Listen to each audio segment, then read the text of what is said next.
Tak, oprava strhaného řetězu, kdy je řetěz nějakým způsobem roztržený, poškozený. Stačí nám k tomu rychlospojka a na odstranění vadné části řetězu nitovač.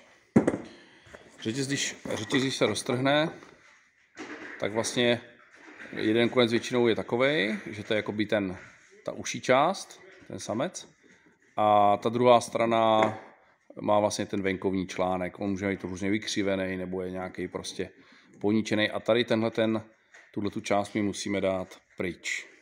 Na to použijeme tu nejtovačku. Takže nasadíme do těch míst, které nejt potřebujeme dát pryč. My, abychom mohli použít tu rychlospojku, potřebujeme, aby byli dva samci proti sobě.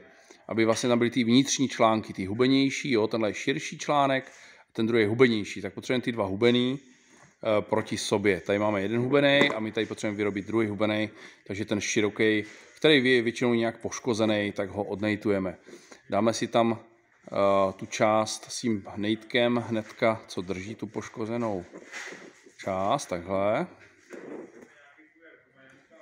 A opře se nám tady o to v nejtovačce a tím hrotem teďka se do toho opřeme, točíme tady s tou vrtulkou, musím si to trošku chytnout, to má, ten nejtek je konický na koncích, takže to trošku klade odpor, ale úplně to vynejtujeme pryč.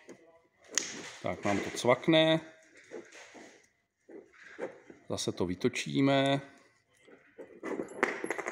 tak vadné části odpadnou a mám teďka tady dva ty uší články, dva ty jakoby samce a teď už to stačí jenom spojit.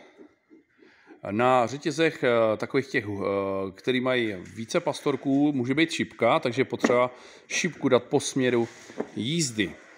Třeba 12 rychlostní řetěz, ale u některých 10 rychlostních řetězů je ta šipka, takže šipka je směr, kam ten řetěz se při šlapání točí. Tady třeba u tohle řetězu šipka není, tady je to jedno. Takže nasadím, ještě jednou to ukážu v detailu, jednu část spojky do jednoho, druhou část spojky. Jsou symetrický, ty půlky, ty rychlospojky jsou naprosto shodný, takže nasadím, má to takový větší díru, menší díru, takže vlastně nasadím to teďka do těch větších dír, takhle to vypadá a zatažením vlastně, nebo odtažením od sebe toho řetězu, tak se to zanejtuje.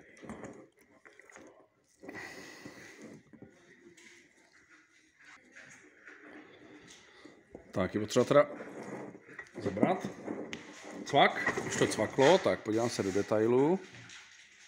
Tak a teďka nám to se krásně a hejbe se, to důležitý je, teďka musí to lehonko fungovat. Nesmí ten článek být jako tvrdý, ale když vám to dobře zacvakne, tak je to hotový. A to je všechno. Oprava je hotová.